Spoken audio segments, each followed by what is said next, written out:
Shall we? I think we shall.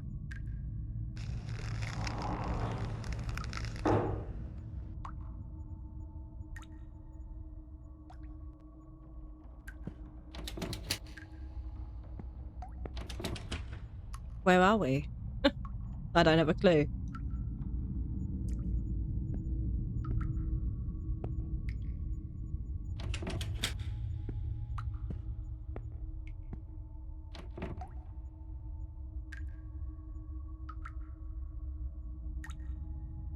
The room has been decorated to resemble some sort of island in the South Seas. Of course, I should have guessed. She pulled him into her world. Elodie created Walter Brandon. Seriously, this is creepy. Anyone else find it a little creepy? A draft letter, scratched out and full of corrections. My dearest Walter, do not worry, everything is in place. I know it won't be easy, but it's crucial that you take the first step. Once they grant you your discharge, everything will change. I will be ready to follow you the moment you are out in a safe place far from here. When you speak with the doctors, I want you to repeat the words I've told you with conviction, as though they are the only thing that matters. The shadow's gone. It has vanished. You are now fully yourself once more. Tell them you regret everything that happened, that you cannot understand how you acted in such a way. Speak of how you have found peace in reading, how you now wish to live more serenely with purpose. Make them see that the shadows no longer exists, that the darkness has completely faded. They must believe you are free. I know this is not entirely true, but I am certain that with effort you can control the shadow. You must do it for us, for what lies ahead. They do not see you as you are, they only see you as a mere piece in their game. The irony. We shall show them that they have no control over our fate. Once you are free, I shall request my discharge as well. My place will be with you, and together we shall make our way to the Bloomsbury Manor. I love you, and I know that soon we will be free. This will all be behind us, and everything we've dreamed of will begin to come true. With all my love, Elodie. She goaded him into leaving the sanatorium. That man was desperately ill. But Elodie's selfishness outweighed what little sense she had. She pushed him too far. If I pieced this together correctly, that Walter was never really Walter at all. There was another personality. She called it the Shadow, a dominant, dangerous force that surfaced again and again in his life. The threads are beginning to unravel. But I need to see this through. What truly happened to Walter Brandon? Dear Elodie, it has been some weeks since you requested a private session. As both your physician and your friend, I find myself troubled, unable to cast aside the thought of solitude you spoke of these weeks past. Solitude of which you've not since uttered a word. These days, burdened as I am with duty, I shall be confined to my office until the late hours of the night. Should you at any moment feel the impulse or the need for company, do not hesitate to visit me. The code to enter my office is 39124. This letter. At the very least, it's highly inappropriate.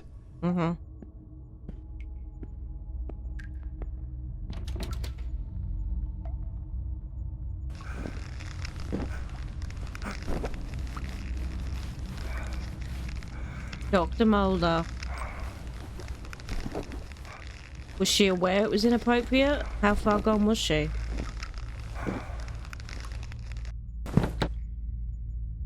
Oh.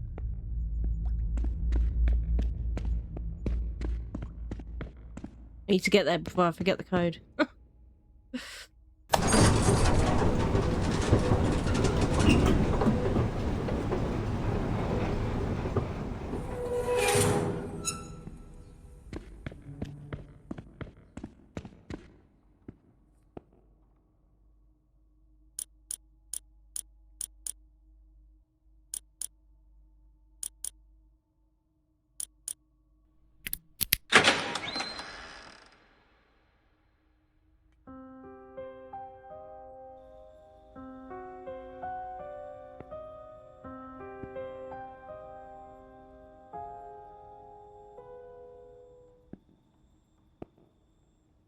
Nothing else to look at, no?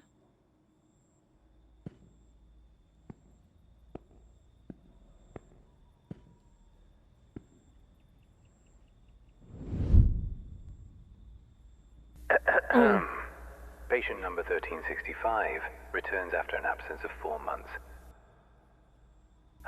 He's in a state of utter disorientation, perspiration pouring off him, and good heavens, there's a severe wound to the skull. His clothes and hands are covered in blood, and it doesn't appear to be his own. He cannot recall his name, nor anything that's happened during these past months. Seems to have found his way back here more by some strange instinct than by memory itself.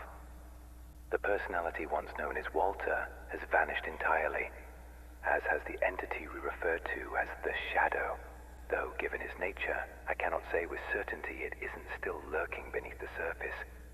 We have treated cases of dissociative identity before, but never one such as this. His appearance, his voice, even his build and weight change quite drastically. Now he looks frail, gaunt, empty, as though there's nothing inside, as though he were but an empty shell, waiting to be occupied. His condition calls for far stricter supervision. This institution is no longer equipped to care for him.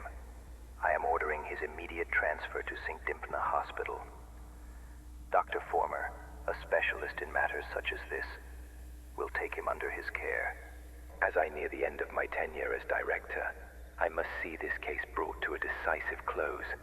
The blood upon his hands, the emptiness in his eyes, all point to an act of the gravest kind. One his mind appears to have erased entirely. God help us, if the Shadow should ever wake again. wow. So it seems Walter came back to the sanatorium of his own accord, though he was utterly incapable of recalling what he'd done. They moved him to St. Dymphna's Hospital. Could he still be there after 20 years? What became of him? I'll have to follow this lead. The visit to the old sanatorium had left more questions than answers. The pieces didn't fit, scattered fragments of a puzzle missing its centre. That one elusive detail, the thread that could unravel everything, remained just out of reach. Perhaps the modern hospital held the final clue, the last chance to shed light on the mystery still shrouding the death of Elodie Fordside.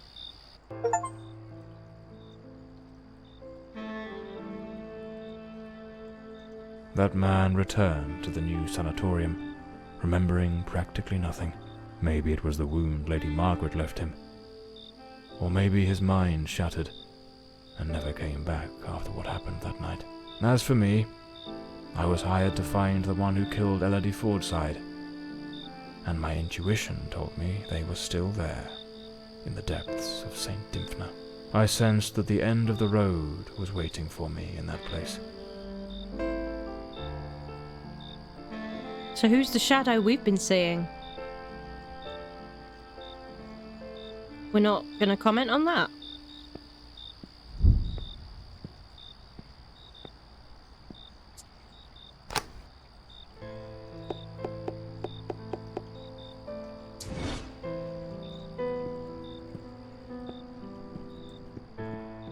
Can't very well saunter in through the front door as if nothing's amiss. I'll need to find another way in. I thought we were going to do this properly, but okay. We'll go through a window.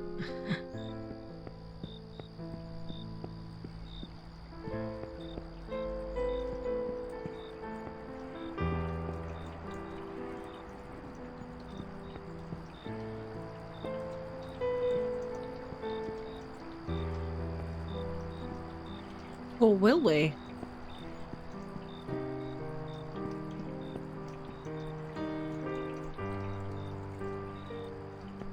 That doesn't bode too well, does it? Oh, here we go.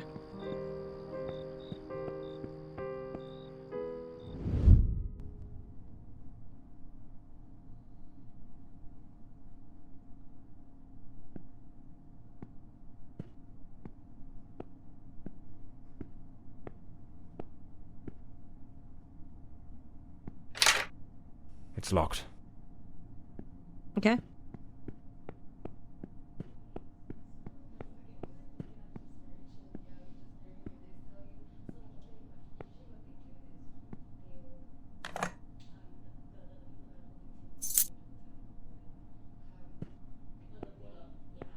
No one's here and keys are just lying there. Annette, I've stored the copy of the dispensary keys you requested in the storage room file cabinet.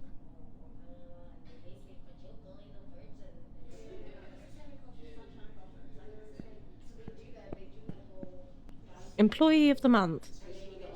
No name. Ooh, talking. It's an active hospital. Unsurprising considering the shattered door we just saw.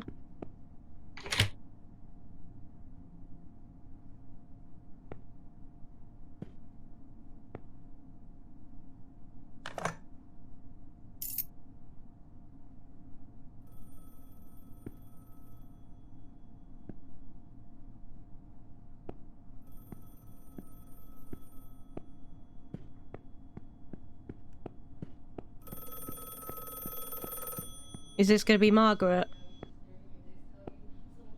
Can I not answer?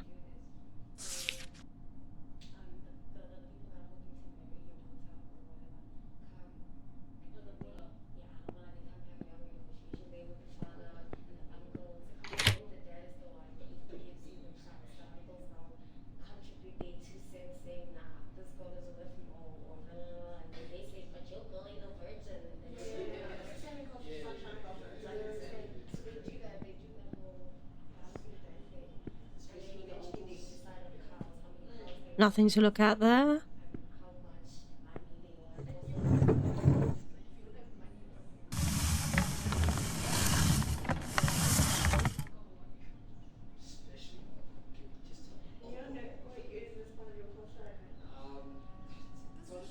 This guy's cheeky. I like it.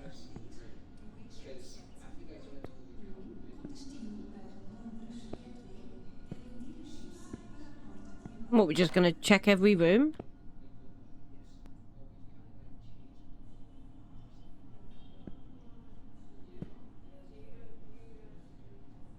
John Morley and the case of the red shoes. What the devil does this mean?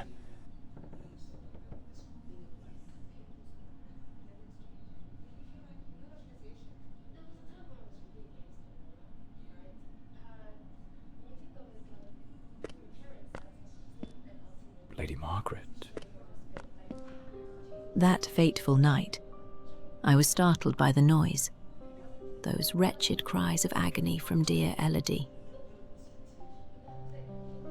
I rushed to her chambers, and there you stood, stained with the blood of the one soul I cherished above all others in this world. What? The housekeeper had warned me, but I turned a deaf ear. Elodie was finally happy, even amidst your incessant bouts of volatility. Yet, with the passage of time, your demeanour darkened. More and more frequently, that sinister presence lurking within you began to surface, each appearance more violent than the last. Elodie no longer gazed upon you with the starry-eyed affection of a smitten young woman. The atmosphere in this house grew suffocating, fraught with an unbearable tension. That very afternoon I spoke with her. She had resolved to end your engagement. You seemed, or so I dared hope, to have accepted it with grace. But that night, that very night, you ended her life in the most savage manner imaginable. I threw myself upon Elodie, desperate to save her. But alas, it was far too late. Months later, I learned you had returned voluntarily to the sanatorium. I sought answers and immersed myself in understanding the afflictions that plagued you. Dissociative identity disorder, they called it. A condition in which one might host multiple identities, each vying for dominion over the body. But the man confined in that bleak institution was not the shadow, not the fiend who had stolen my daughter. No, he was but the shell, the hapless vessel. And I yearned to find the true culprit, not the facade, the murderer himself. Thus I devised my plan. I came to visit you, and just as Elodie had done, I crafted a new role for you, a new identity to inhabit. I brought books, personal artifacts, penned letters as Penny. I leased an office and prepared every detail meticulously, Wow. down to the smallest thread. What a twist. For your return as John Morley. Everything had to be flawless. And why, you may ask? To make you remember, to awaken the shadow, to summon forth the murderer from the abyss of your fractured mind. John Morley is a good man. Walter Brandon was a spirited young sailor brimming with love for Elodie. But the shadow was a merciless, unrepentant killer. I wanted to destroy the murderer who had stolen my daughter. But I could never bring myself to harm an innocent man. My obsession, my singular purpose, was to awaken the shadow.